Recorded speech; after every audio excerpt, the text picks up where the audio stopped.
کامیابی جو ہے ہر انسان کی ایک ضرورت ہے، ایک انسان کی خواہش ہے، ایک انسان کا آبجیکٹو ہے، ایک انسان کی جو ہے وہ اس کی پوری زندگی کا جو ہے وہ فوکس ہے، فوکل پوائنٹ ہے، کامیاب ہونا ہے. صحیح. یہ بتائیں کہ کامیابی اصل ہے کیا؟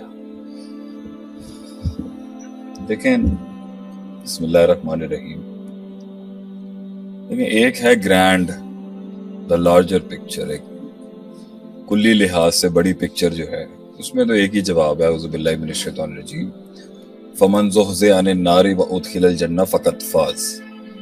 جو جہنم کی آگ سے بچ گیا اور جنت میں داخل ہو. دو چیزیں ہیں اس کی، ایک کہ اس نے جنت میں جانا ہے اور دوسرا کہ وہ جہنم سے بچ جائے. اب آپ ذرا اس کو فیل کر دیجیے. تو فقط فاز وہ کامیاب ہے، یعنی اس پوری زندگی کے اندر اختتام جو ہونا وہ آخرت کے لحاظ سے الٹیمیٹ گول یہی ہے کہ ہم جتنے بھی انسان جتنے ٹائپس کے ہیں، جتنی مختلف زندگیاں اس دنیا میں ہیں، ان کا الٹیمیٹ کامیابی یہ ہے دنیا کے بعد وہ جنت میں جائے. یہ تو ہو گیا بہت بڑا الٹیمیٹ گول. اسی طریقے سے قرآن میں ایک اور جگہ آتا ہے وَمَن یُطِعِ اللَّهَ وَرَسُولَهُ فَقَدْ فَازَ فَوْزًا عَظِیمًا.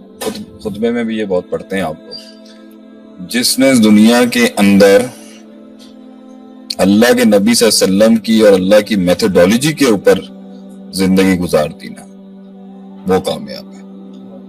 اس سے ایک ڈیریویٹو یہ بھی نکلے گا کہ کر جائیں گے کچھ لوگ لیکن میتھڈ ان کا صحیح نہیں ہوگا.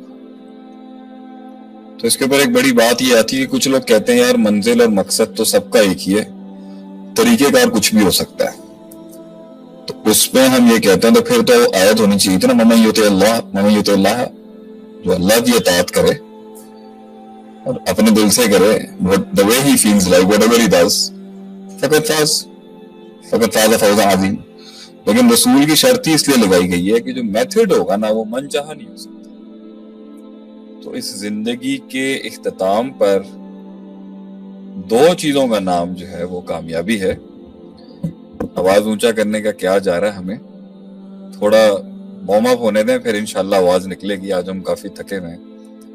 تو لبے لباب سارا ان شارٹ لائن یہ ہے کہ دنیا زندگی کے اختتام میں آگے جنت نصیب ہو جائے، عذاب سے بچ جائے، اور اس کا جو میجر کرائیٹیریا ہے کہ دنیا کے جو سفر کو ہم نے گزارا ہے اس میں پروفیٹک میتھڈالوجی، نبوی منہج اور آپ صلی اللہ علیہ وسلم کی دی ہوئی ہدایت سے ہٹ کے کسی بھی آبجیکٹو کو اچیو نہ کیا جائے.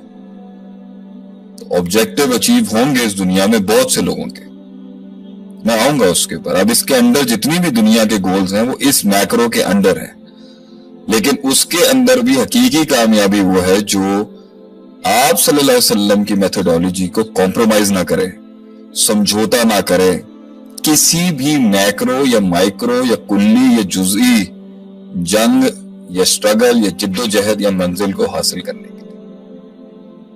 یہ میکرو ہے، اس کو مائنس کر کے دنیا کے اندر کسی بھی سٹیشن کے لیے جو جد و جہد ہے وہ دنیا کے لحاظ سے تو کامیابی ہو سکتی ہے، حقیقت میں ریئلزم اور ریالٹی کے لحاظ سے وہ اسپرچول ٹرمز میں کامیابی نہیں ہے. تو اسی کو آپ اگر ٹاپک کو ایکسٹینڈ کریں، میں اپنی اس تعریف میں اور جو شریعت سے دی گئی تعریف ہے اس میں یہ نہیں کہوں گا کہ پوائنٹ اے سے پوائنٹ بی تک جانے کا نام کامیابی نہیں ہے. اگر پوائنٹ اے دنیا ہے، پوائنٹ بی آخرت ہے، تو آخرت کو مائنس کر کے کسی بھی اسپیسیفک گول کو اچیو کرنا ہے تو وہ دنیا کی ڈیفینیشن کی کامیابی ہو سکتی ہے، وہ الٹیمیٹ اور گرینڈ کامیابی نہیں ہے. اور دنیا کی بھی کامیابی کے اندر نبوی منہج کی اگر پیروی کی گئی ہے تو وہ اصل کامیابی.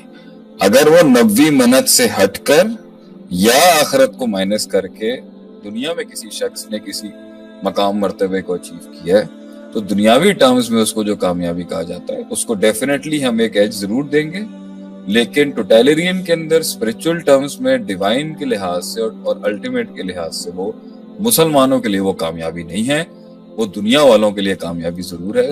لیکن پوائنٹ یہ ہے کہ مسلمان آخرت کو بھی اچیو کرتا ہے اور دنیا کو بھی اچیو کرتا ہے اس کے پرسپیکٹو میں ان نٹ شیل. زبردست جی. شیخ صاحب نے کامیابی کیا ہے اس کے جواب میں ہمیں بڑا ہی ملخص جواب دیا ہے اپنے ایکسپیرینس اور اپنے علم کے ساتھ. وہ یہ ہے کہ انسان اگر دنیا میں کسی پوائنٹ تک اسٹیشن تک پہنچنے کو کامیابی سمجھتا ہے تو وہ دنیا کی نظر میں کامیابی ہو سکتی ہے, لیکن کیا ہی اچھا ہوتا کہ دنیا میں ایک اسٹیشن تک انسان پہنچتا اور اسی اسٹیشن کے سبب وہ آخرت کے اسٹیشن میں بھی کامیاب ہوتا, جو کہ الٹیمیٹ کامیابی کہلاتی.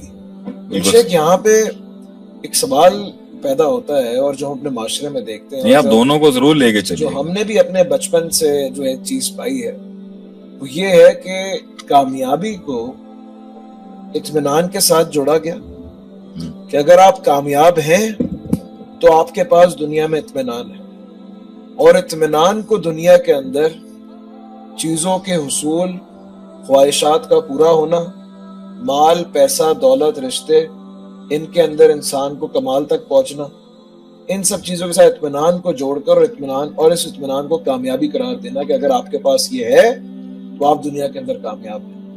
اگر آپ ایک اچھے کریئر نہیں بنا پائے, اگر آپ ایک اچھا بزنس نہیں کر پائے, اگر آپ ایک اچھی جگہ رشتہ نہیں کر پائے, اگر آپ اچھی گاڑی نہیں رکھ پائے, اچھے بنگلے کے اندر آپ نہیں رہ پائے, تو آپ جو ہے کامیاب نہیں ہیں. کیا دنیاوی لحاظ سے بھی اگر کہا جائے تو ان سب چیزوں کا حصول کیا بیک وقت ایک ہی وقت میں ممکن ہے؟ اور اگر ممکن نہیں تو پھر انسان کی دنیا میں کامیابی کیا ہے؟ یاد ہے ہم ایک دفعہ بیٹھے ہوئے تھے دونوں اور میں نے پوچھا تھا کہ الفوز کے ساتھ قرآن میں کتنی بار الفوز کے ساتھ صفت آئی ہے. ہم نے کیا جواب دیا تھا؟ ذالک الفوز الکبیر بھی ہے, فوز الکبیر بھی ہے, فوز العظیم بھی ہے, اور فوز المبین بھی ہے. تو اس کے اوپر میرے خیال سے آپ کا ایک کورس بھی ہے جی جو آپ نے ڈیزائن کیا تھا کہ اللہ تعالیٰ کے پہلے تو الفاظ جو ہے نا قرآن میں جو کلام ہے اس کے ایک ایک حرف کے اندر بڑی ڈیپتھ ہے. اس ڈیپتھ کو جو جاننے کی کوشش کرے گا یا اس کو اس کی لت لگ گئی یا اس کی عادت لگ گئی, وہ تو حسن بھائی بہت خاموش بیٹھے ہیں. نہیں شیخ میں سن رہا ہوں آپ کو. میں ایکچولی لوگوں کے کویشچنز جمع کر رہا ہوں, کافی ماشاءاللہ سے لوگوں کے اچھے کمنٹس وغیرہ آ رہے ہیں.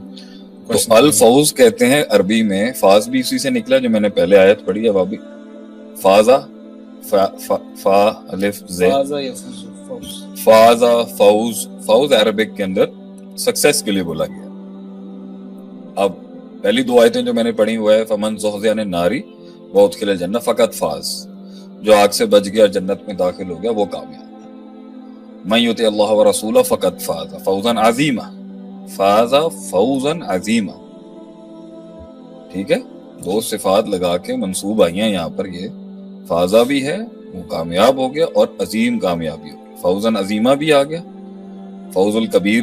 اب ایک جگہ پر اس فوز کے ساتھ نا اللہ تعالیٰ نے الکبیر لفظ بولا کہ بڑی دا گریٹسٹ سکسیس. صحیح, ایک انسیڈنٹ کے اوپر اللہ نے بولا تھا گریٹسٹ سکسیس قرآن میں. جتنی بھی میری قوم کے لوگ سن رہے ہیں, میں نے آپ کو بتایا جو آگ سے بچ گیا جنت میں داخل ہو گیا وہ کامیاب. جس نے اللہ کے نبی کی میتھڈالوجی اور اللہ کی بتائے ہوئے پرنسپلز کے مطابق لائف گزاری وہ کامیاب. امیر گزاری, غریب گزاری, اس کا کوئی شرط نہیں لگائی گئی.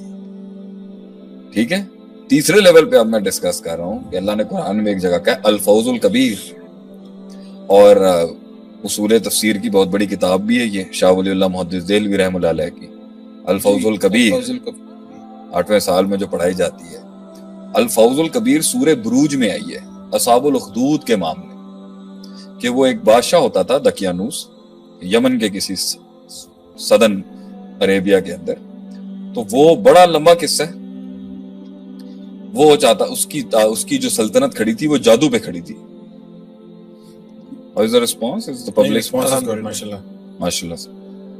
وہ کھڑے تھے جادو پہ, ان کی سلطنت کھڑی تھی. تو وہ چاہتا تھا کہ میری سلطنت قائم رہے تو میں اپنے ہاؤس کے اندر جادوگروں کی بینچ کو اور سٹرونگ کروں. تو اس نے ایک بچے کو کہا کہ تم جا کے جادو سیکھا کرو, میرا جو خاص سلطنت کا ٹاپ کلاس بلیک میجیشین ہے. تو جب وہ اس کے پاس جانے لگا اور جادو کا علم اس بڑے ماہر نے اس بچے کو جو بادشاہ کا آگے اس نے جو بھی رتبہ لینا تھا تو وہ اس کے پاس جاتا اور رستے کے بیچ میں ایک اسے راہب مل جاتا اور وہ اس دور کا مسلمان تھا اور توحید پر تھا اور موحد تھا. اور سیرت کے باب کے اندر جب ہم پڑھتے ہیں تو جب کانسٹنٹین جو تھا جو بادشاہ تھا روم کا جب اس نے عیسائی مذہب کے اندر تحریفات اور بدعات کا انٹروڈکشن کرایا جو پہلے عیسائیت جو عین توحید پر کھڑی تھی تو اس وقت اس کمبینیشن کے بعد اس نے موحد عیسائیوں کو وہاں سے باہر نکالا تھا تو وہ سکیٹرڈ ہو گئے تھے. تو ان میں سے کچھ پرشیا چلے گئے تھے فارس کی طرف اور ان میں سے کچھ جو تھے وہ یہ صدن یمن کی طرف آ گئے تھے. تو یہ بھی انہی توحید والے دین کا عیسائی تھا جو وہاں پر چھپ کے اپنے توحید کا پریکٹس کر رہا تھا, شریعت اسلام کی اس ٹائم پہ پریکٹس کر رہا تھا جو عیسیٰ علیہ السلام سے آئی ہوئی تھی. اور اس ٹائم پر they were waiting for the last prophet, وہ آخری زمان نبی محمد ابن عبداللہ العربی القریشی علیہ الصلوۃ والسلام کی ذات کا انتظار کر رہے ہیں.